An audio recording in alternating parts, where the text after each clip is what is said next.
The topic of today is role of industries, entrepreneur associations and self-help groups. These topics are very pertinent as far as the entrepreneurship is concerned. So, we will be covering various aspects of self-help groups, definitional aspect, objectives, etc. So, now we will be talking on the definitions of what are self-help groups. The self-help groups are usually informal clubs or associations of people who choose to come together to find out the ways and to improve their life situations. One of the most the useful role for the self-help group is to provide its members with the opportunity to save, to borrow, and it can act as a conduit for the formal banking services to reach their members. As a matter of fact, the self-help group is an organization in which, or a particular informal club or association of people who have actually joined hands because they want to have the mutual benefits. If they join hands, it is very easier for you to form a conduit because it's a kind of a formal banking system for them to reach out to their members. The self-help groups is the need of today, and they are informal associations of the people who choose to come together to find the ways to improve their living conditions.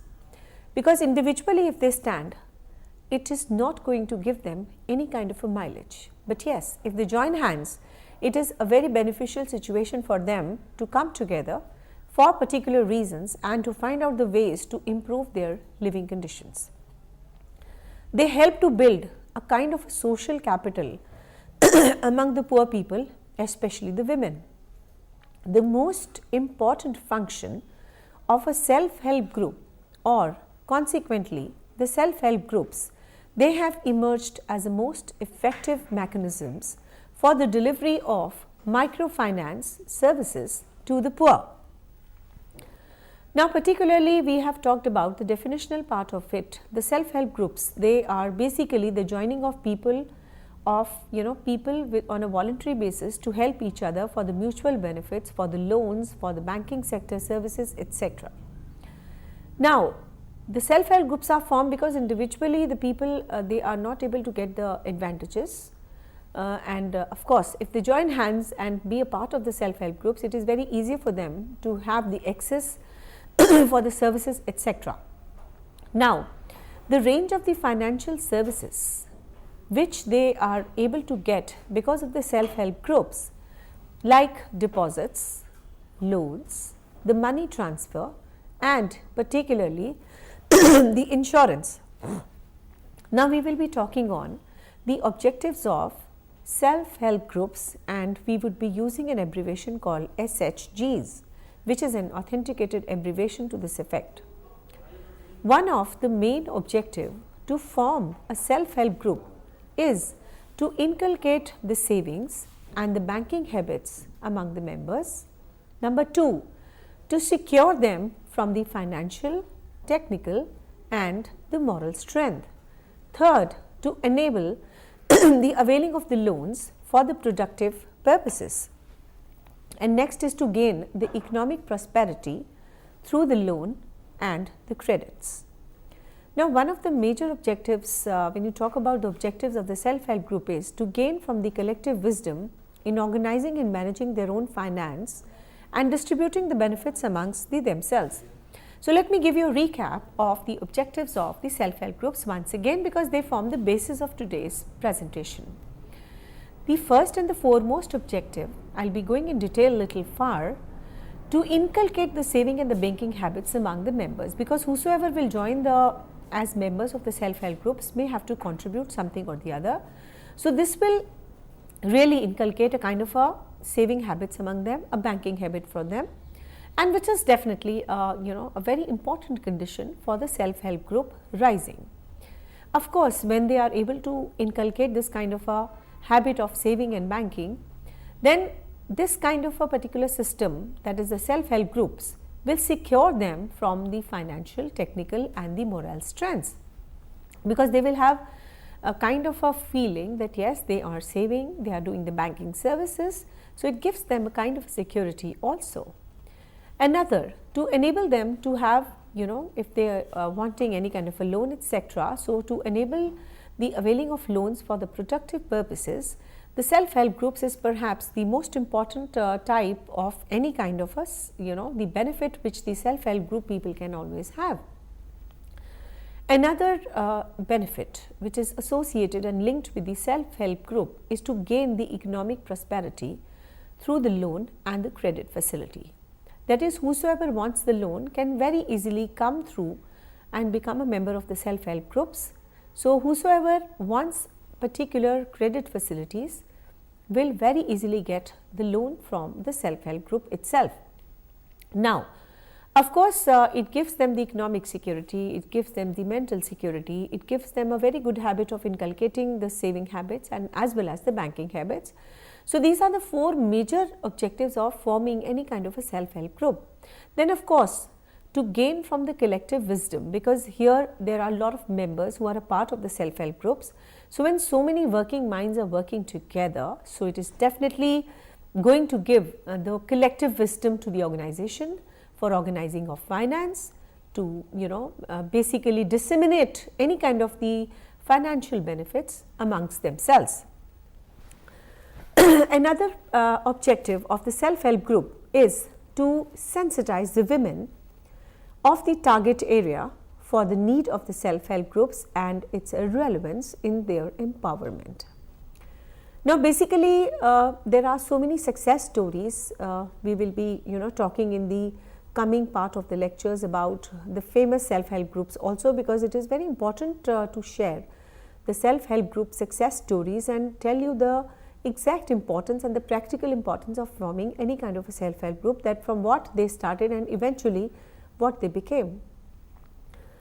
Basically, unless and until somebody knows about the formation part, the beneficial part, the operational part, the outcome part of basically the self-help groups, nobody will able to understand the importance of having the self-help groups, basically the starting part of it.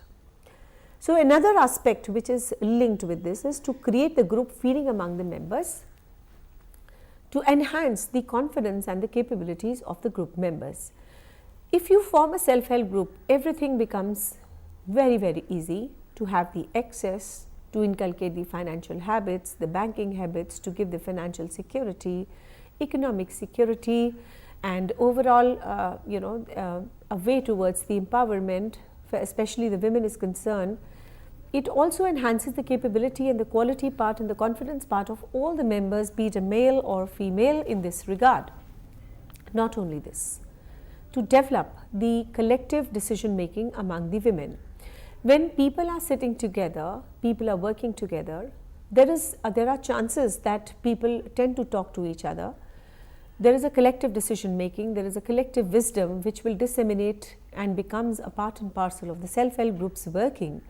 And of course, this is going to give them a very good mileage as far as the collective decision making is concerned, the collective wisdom is concerned, the operational part is concerned. So, everything is going to be a win-win situation for everyone.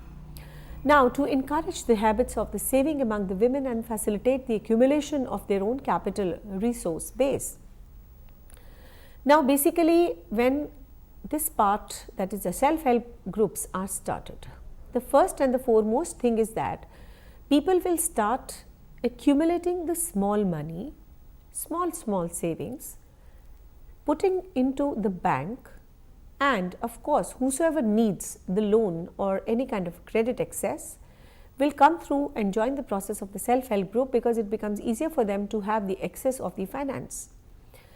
So, this encourages the habit of saving forming amongst the women, otherwise which is definitely a very depressed class as far as the Indian society is concerned. They are not able to take any kind of a decision making, they are not able to, they are always on a receiving side, no decision making, no finances. But yes, this is a step towards the empowerment of the women, because it encourages the very small savings among them, facilitates a little kind of an accumulation of their own capital and resource base. So, they can be empowered, They can be instrumental for the economic development of India also, and of course to motivate the women taking up any kind of a social responsibilities, particularly related to the women development.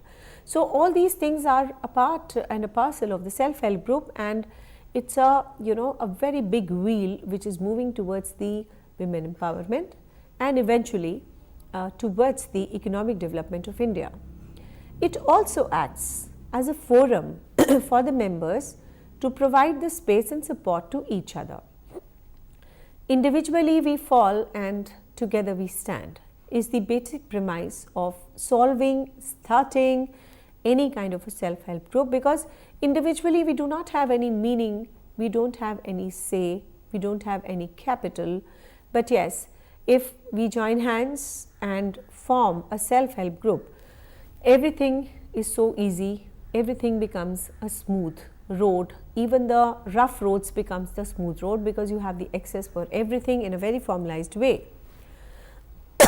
Now coming on to the advantages of the financing through the self-help groups. This is a very pertinent topic of today. An economically poor individually gains strength as a part of a group. Besides, financing through the self-help group reduces the transaction cost for both the lenders as well as the borrowers. The lenders have to handle only a single self-help group account instead of a large number of small-sized individual accounts. So let me give you the detailed aspect of the advantages which are associated with the financing through self-help groups. Now basically, an economically poor individual has got no particular say. If he wants a money individually, he will not get the excess individually. But yes, if he becomes a part of the self-help group, he is strengthened. He becomes a part of the strength. He becomes a part of the group. So what else he wants? He wants money, and money becomes easier, and economically, individually person is strengthened if he is a part of the self-help group. Besides this, financing through self-help group reduces the transaction cost for both the lenders and the borrowers. How? If there are 10 people who are a part of the self-help group and the 10 people wants, otherwise the banking people would have handled 10 different accounts. But yes, they have joined hands for the mutual benefits. So the banking sector only has to deal with a single self-help group account instead of maintaining the small-sized individual accounts. For them, the transaction cost is substantially reduced, and of course, the transaction cost is also substantially reduced. So it is again very important and a good situation for both the lenders as well as the borrowers. Now, borrowers, if you talk about as a part of a self-help group, they cut down the expenses on the travel to and from the branch and other places, for completing a paperwork, and on the loss of the working days in canvassing for the loans. Where successful self-help group have significantly empowered the poor people, especially the women in the rural areas. So these are the substantial advantages one can even think of having financing through the self-help groups. Individually, if you talk about taking a loan, the expenses are concerned, there's a lot of paperwork which individual accounts have to cater to, and to get a loan is also very difficult. They have to move from pillar to post, completing all the formalities. But yes, these things are completely wiped out if you want a loan through a self-help group and you become a part of it. So the poor people are empowered, the women is empowered, the overall rural sector is empowered. So these are the important significant aspects which are linked with the self-help groups, which is definitely giving you a very good mileage. The self-help groups have helped immensely in reducing the influence of the informal lenders in the rural areas. How so? Because everybody wants the money, be it an individual, be it a group. So there is a flourishing trend, a very welcome trend of mushrooming of these kind of self-help groups. because they are actually moving towards a direction in which the poor people are immensely helped, and actually help. If you see the practical aspects of it, it is even easier for them to have the access of the money and the finance in the rural areas. There are many big corporate houses and are promoting the self-help groups at many places in India. So, basically the self-help groups, they help the borrowers overcome the problems of lack of collateral. If you talk about the individual borrowers, there are lot of formalities involved in the banking sector, and if you want the loans at an individual level, so having the collateral is again a problem. So, to arrange a collateral and for poor people is very difficult, because it is very even difficult to get their both ends meet. They are having just one meal a day. So, how could they collect any kind of collateral security? So, they are the most disadvantaged class. They are not able to have the excess of the finance or the credit they want ever. So, because of the advent of these the self-help groups, there are many facilities which are being granted to them, disseminated to them, and of course, the black clouds are over, and of course, they get the facilities of having the credit because of the self-help groups, because they are not they are able to simply wipe out the problem of arranging the collateral in this regard.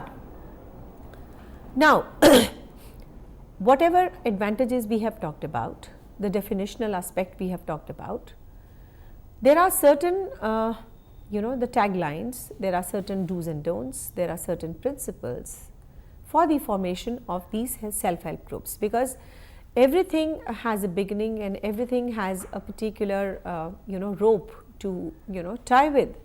So, now we will be talking on and discussing the guiding principles for formation of the self-help groups.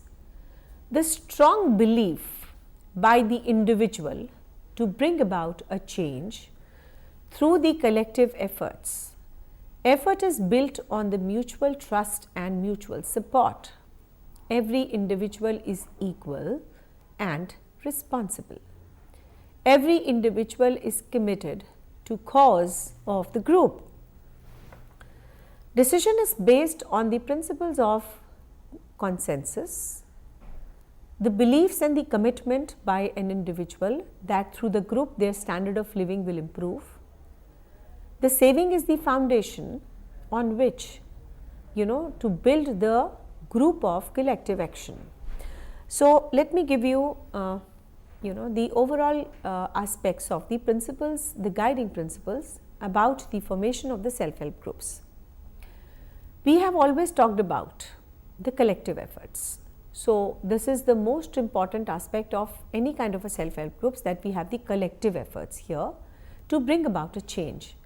Effort is built by the members, of course, on a fiduciary position of trust and confidence, and of course, the mutual support. So, these are primarily the pillars, the parameters which are most important part of the self-help groups formation. If you do not have the trust, if you do not have the support, if you do not have the confidence, then these things are not possible. So, we are only talking about the collective efforts if we are working on the mutual trust, mutual support and mutual confidence. Every individual is equal and responsible is the basic premise of forming any kind of a self-help group.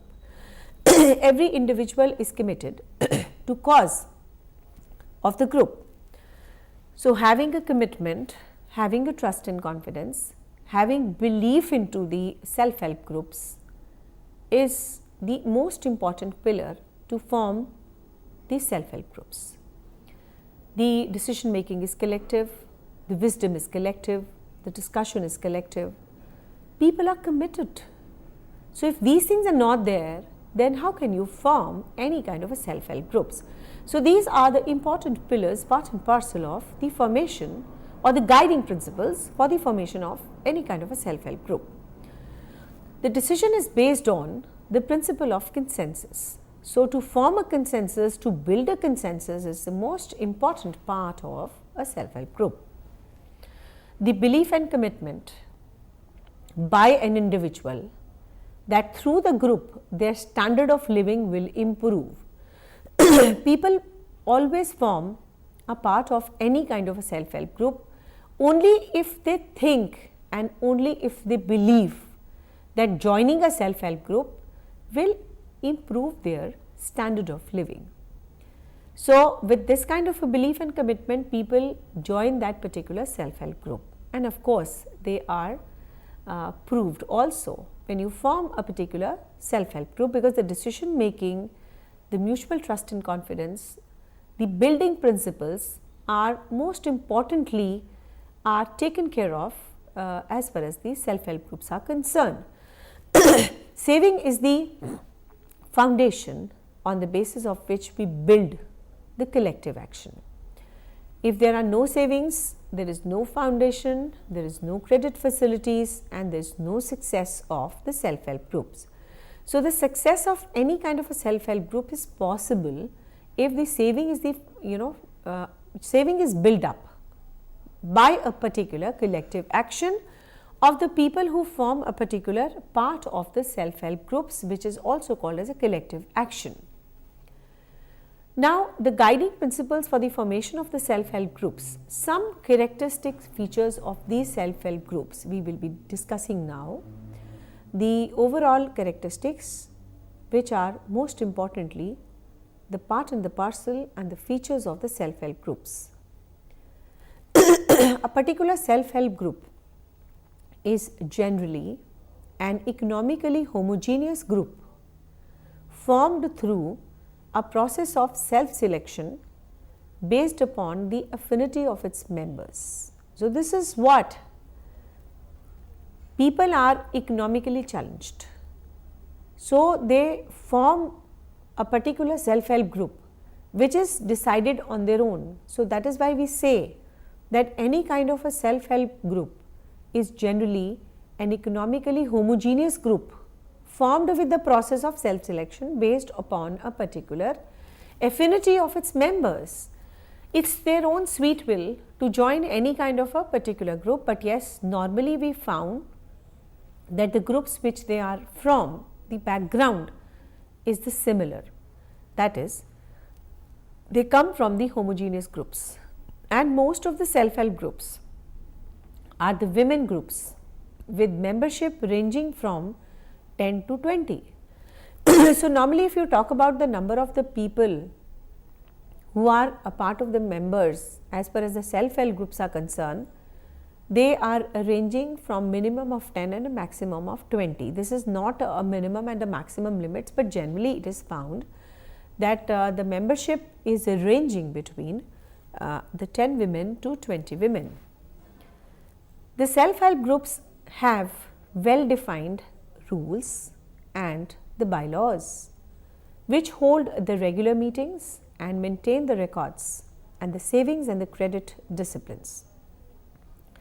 The self-help groups are self-managed institutions characterized by the participatory and collective decision making. Now, when you talk about the guiding principles of the formation of the self-help groups, you have to understand this particular point, that the self-help groups, they have their well-defined rules and the bylaws which restricts them, put them into the boundary that they cannot move out of it, and of course they hold a regular meeting and maintain the records and savings and the credit disciplines also.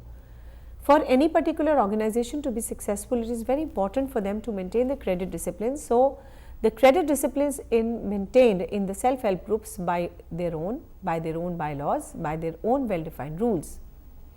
The self-help groups are self-managed institutions characterized by particularly participatory and collective decision making.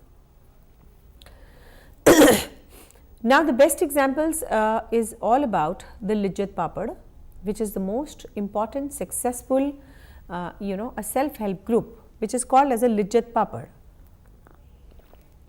It is done by Shri Mahila Grah Udyog Lijjat Papad, popularly known as Lijjat. It is an Indian women cooperative involved in manufacturing of various types of fast moving consumer goods, that is the FMCG. The organization's main objective is empowerment of women by providing them the employment opportunities. So these are the key examples and the best example of a self-help group in India, and we call it as a Lijjat Papad, which is by a Mahila Gram Udyog Lijjat Papad Limited, popularly known as Lijjat. This is basically a women cooperative which is involved in the fast moving consumer goods, and it is a very successful self-help group. They started with a very minuscule amount, and they are eventually a big success story now, which we are discussing. So the basic premise of forming any kind of a self-help group is to empower the women by providing them the employment opportunities, because whosoever becomes a part of it, they are getting a good income and they are empowered. So basically they started in way back 1959, and you would be very amazed to understand that the seed capital with which they started was only rupees 80. Lijjat has an annual turnover of around now 6.5 billion rupees, that is over the 100 million US dollars in 2010, and with about rupees 290 million exports. So see this exemplary performance which has been shown by a very small self-help group which started way back in 1959 with a very seed important capital of rupees 80 only. So if you amount and measure the success of the Lijjat Papad, it is only sky is the limit for them, and they are growing and growing. Now it provides the employment of about 43,000 people, which is, you know, a big number. Lijjat is headquartered in Mumbai and has about 81 branches and 27 divisions all over the world. So what are the best examples of a self-help groups? The success factors of the Lijjat Papad are what? 1. Informal working environment, consistent quality of product, make leaders out of ordinary women. The product range of the Lijjat company includes the papad, khakra, chapatis, etc. So when you talk about the success factors of the Lijjat Papad, so they are basically informal working environment, which is very important for an individual to grow. You have a very important quality parameters, and they are very consistent in maintaining the quality of the product which they are making. The product ranges are also very good. The leaders are very ordinary women which have shown exemplary performance, and the product range when you are talking about a Lijjat Papad has a papad, khakra and chapatis, etc. Now we move on to the development process and the development industries, that is the role of a self-help groups. A self-help group, abbreviated as SHG, is a village-based financial intermediary committee, normally consists of 10 to 12 local women or men. The self-help group is basically a group of individual members who are free alliance. They come together for a particular common communal purposes. Practically, the self-help group include individual members recognized to each other and belong to the same village, that is the community, and even marketing area. They are homogeneous and have certain pre-group social binding factors. In the context of the microfinance, the self-help group are made around the theme of an investment and credits. The self-help group's guiding principle emphasizes an individual organizing the rural poor sector into the small groups through the process of the social mobilizing training and providing the bank credit and the government subsidy. The self-help groups are to be drawn from the BPL list permitted by the Gram Sabha, in which about 10 persons are selected, one each from a family, and a focus on the skill development training and on the local requirements. Now, the development process and the development industry, that is the role of SHGs. The self-help group movement has gathered a pace in the country and is directly or indirectly supporting towards the monetary development of the countryside areas. The self-help group mechanism, what it is? In the literature, a self-help group described as a group comprised of the people who have a personal experience of an analogous issue or life situations, either directly or through their family and friends. The self-help groups are developed willingly by the rural and the urban poor to contribute to a common fund to be lent to its members as per the group decisions and for working together for the social economic upliftment of the families and of the community. There are other experts explained the self-help group as a self-governed, peer-controlled information group of people with similar socio-economic background and having a desire to jointly perform the common purpose. According to Tamil Nadu Corporation for the Development of the Women, etc., that is a TNCDW, they are self-group mechanisms. The self-help group is a small, economically homogeneous affinity group of the rural poor voluntary formed to save and contribute to a common fund to be lent to its members and as per the group decisions and for working together for social economic upliftment of a family and community. Now, we would be discussing on the mission of the self-help groups, that is, with what mission are they formed?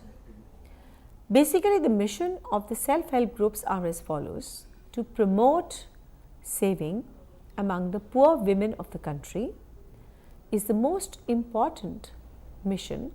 Secondly, to help the poor realize their entrepreneurial and the business management skills through training and access of the capital. The major objective of the self-help group is to augment the economic development of women and to create a supportive environment for their social transformation in the lift of a gender discrimination in work and, of course, of the household. The other purpose of the self-help group is to build the functional capacity of the poor and the marginalized in the field of employment and economic generating activities. Now, what are the economic objectives? To promote saving and teach financial management skills, to improve the access to saving and credit services, to improve the living standards, to reduce the vulnerability to the poverty in times of the crisis, that is the sickness, death, etc. To further economic self-reliance and the social objectives which are behind the forming of the self-help groups is as follows: to encourage the community coherence, to offer a forum for sharing of the ideas and the knowledge, to provide the support for the members in difficulty, to develop the community in identifying and resolving their own problems.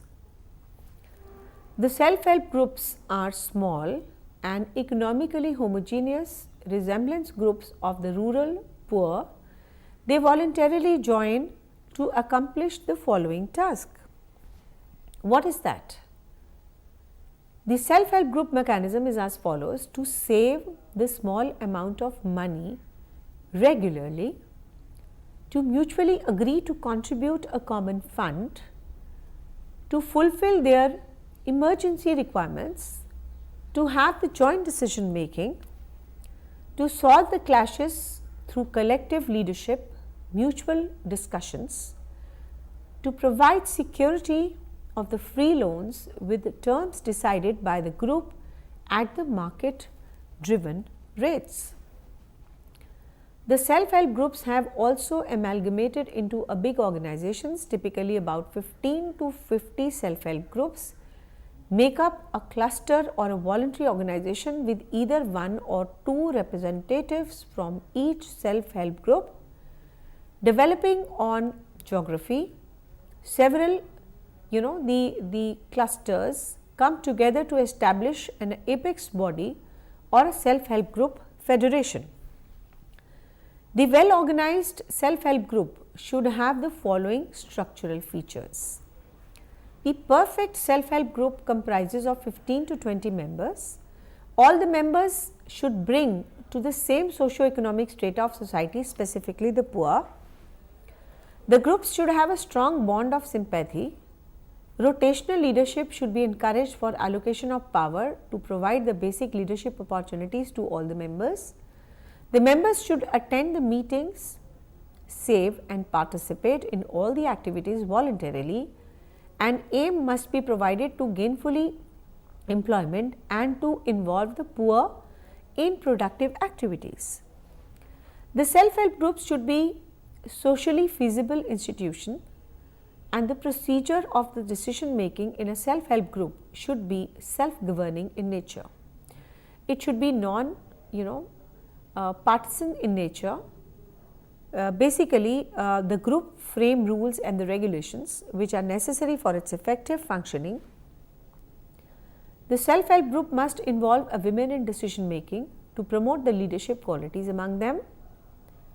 It promotes the objectives like economic improvement, raising resources for development and freedom from exploitation.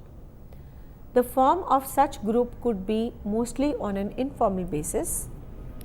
The self-help groups are mainly formed to eradicate exploitation, generate confidence for the economic independence of the rural people, particularly among the women who are mostly imperceptual in society. These groups facilitates them to join together for a common objective and to gain the strength from each other to deal with the exploitation which they are facing in several forms. A group becomes the basis of action and change. It also assists to develop the relationship of mutual trust between promoting the organization and the rural poor through continuous contact and genuine efforts. Now we are coming on to the requirement and significance of self-help groups in India. In the rural areas, the people are not competent to fulfill their basic requirement because most of them are socially backward, uneducated, with low motivation and poor economic base. They also lack the access to the knowledge and information which are the most important mechanism of the development process in the present scenario. It has been realized by the experts that in the group they may develop strength to overcome many of these weaknesses. The self-help group is formally to meet the requirement of the people which are as under, to mobilize the resources from an individual member to a collective economic development process, to uplift the living conditions of the poor, to create a habit of saving utilization of local resources, to mobilize the individual skills for the group interest, to create awareness about right, to assist the members the financial requirements at the time of necessity, to identify the problems, analyzing and funding solutions in the group, to act as a media for economic social development of a village, to develop the linkage with the institution of an NGO, that is the non-government organization, to provide training of the skill development, to help in the recovery of loans, to gain the mutual understanding, develop trust and confidence. to build up the teamwork, to develop the leadership qualities, and to use it as an effective delivery channel for the rural credits. Now we are coming on to a very pertinent part of today's lecture, that is, what are the major functions which are delivered by and played by the self-help groups. The most important functions which are significant from the self-help groups are as follows: facilitating the members to become a self-reliant and self-dependent, providing a basic forum for the members for discussing their social and economic problems, enhancing the social status of the members by virtue of their own members of the group, providing a particular platform for the members of exchange of the ideas, developing and encouraging the decision making capacity of the members, fostering a spirit of mutual help and cooperation among the members, instilling in the members a sense of strength, confidence, which they might need for solving their particular problems, providing the organizational strength to the members, providing literacy and increasing general awareness among the members, promoting numerically, equipping them, the poor section, with the basic skills which are required for understanding the monetary transactions, which is very important. So we have taken care of the 10 major functions which are delivered by the self-help groups.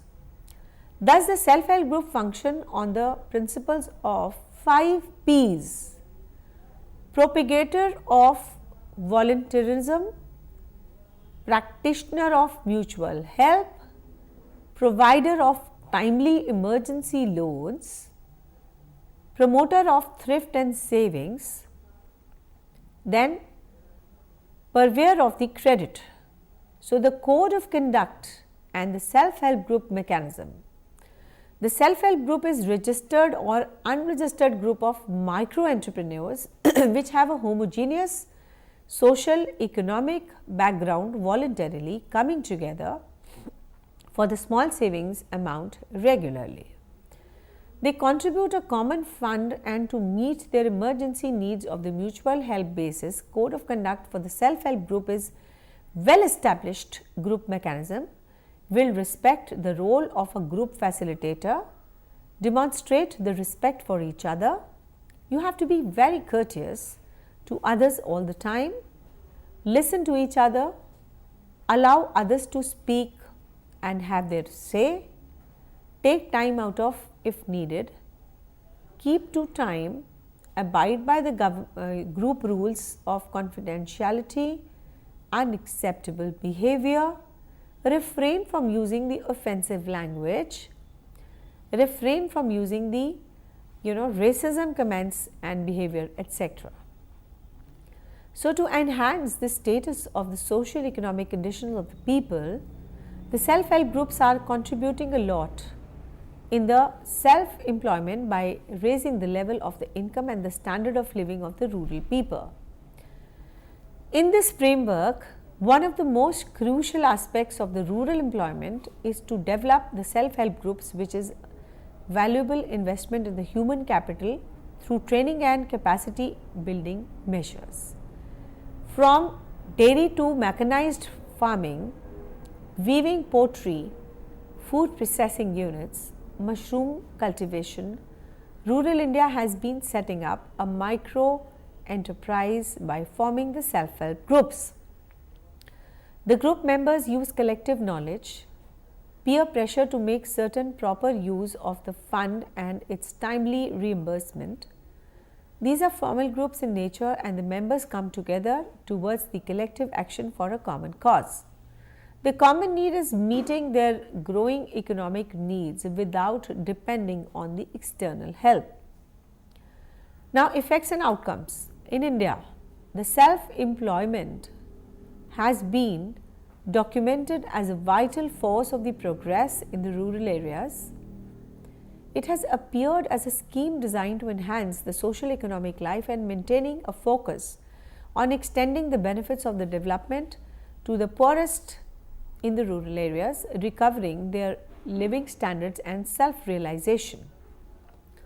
The self-help group in India are integrating the low-income segments with the rest of the rural community by ensuring them a better participation in more equitable share in benefits of the developments.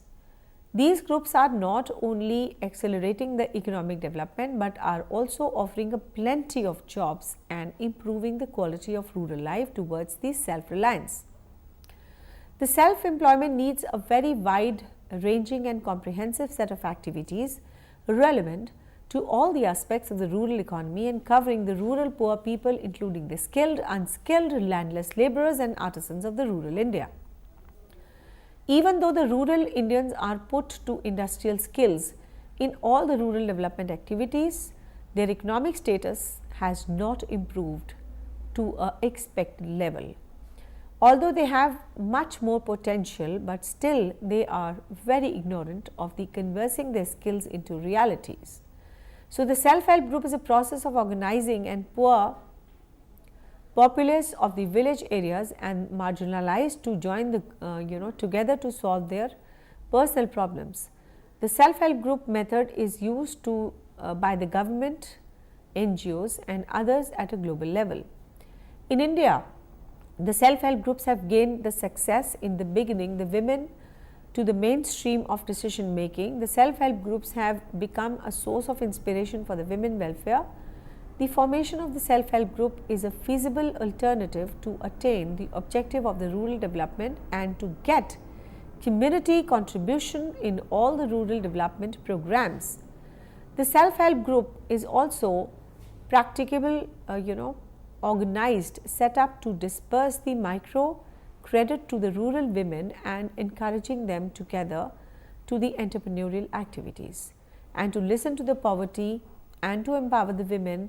The microfinance, the self-help groups are credit management groups. They have also started in India. So, coming to the summary part of it, the entrepreneurs occupy a central position in the market economy for its entrepreneurs who serve as a spark plug of the economy's engine, activating and stimulating the economic activity. The economic success of the nations worldwide is a result of encouraging and rewarding the entrepreneurial functions. The mission of the self-help group to promote the savings, to help the poor and to build the business management skills through training and access to the capital. Now, the economic objectives, the social objectives of the self-help groups are as follows: to promote the savings and teach the financial management skills, to improve the access to saving and credit services, to improve the living standards of the people, to reduce the vulnerability of the poverty in terms of the crisis, that is the sickness and death, to further economic self-reliance, to encourage the community tolerance, to afford a common forum for sharing of the ideas and the knowledge, to provide the support to the members in difficulty, to help the community in identifying and resolving their own problems. And the features of the self-help groups as a part of the summary are as follows. The well-defined self-help groups should have the following structural features. Perfect self-help groups comprises 15 to 20 members. All the members should belong to the same social economic strata of the society, specifically the poor, and the group should have a strong bond of the sympathy. Rotational leadership should be encouraged for the allocation of the power and to provide the enders opportunities to all the members. The members should attend the meetings, save and participate in all economic activities voluntarily. The aim must be to provide a gainful employment and to involve the poor in the productive act. The self-help group should be socially feasible institution. To the procedure of decision making in the self-help group should be self-governing in nature. It should be non-partisan in nature, and of course, the group frame rules and the regulations which are all necessary for its effective functioning. The self-help group must involve the women in decision making and to provide the leadership qualities among them. It provides the objectives like economic empowerment, raising resources for development, and the freedom from exploitation. The form of such a group could be mostly on an informal basis. The self-help groups are mutual aid group of all self-governed, peer-controlled, informal group of the people with the same social environment background and have a desire for collective resolving and a common problem. They are and they may exist separately as a part of the large organizations. In India, the self-help groups are usually formed by the rural people, especially the women who are in homogeneous financial background. The Tamil Nadu Corporation for the Development of the Women defines the self-help group as a group of 12 to 20 women of the same background who can together for their own upliftment. The Department of the Women and the Child Development has the following major initiatives: requirement and significance of self-help groups, to mobilize the resources of the individual members, to uplift the conditions of the poor, to create the habit of the savings, to mobilize the individual skills, to create the awareness about the right. The self-help group functions on the principle of 5 is propagate voluntarism, promote mutual help, give them timely loans, promoter of thrift and savings, and purveyor of the credit. The code of the conduct for the self-help groups, that is, respect the role of the group facilitator, demonstrate the respect of each other, be courteous to others, listen to each other, allow each other to speak and talk time if needed, keep in time, abide by the rules, refrain from using the offensive language, etc. With these words, I hope the formation, the objectives, the advantages, the success stories of the self-help groups are clear to you. Thank you so much.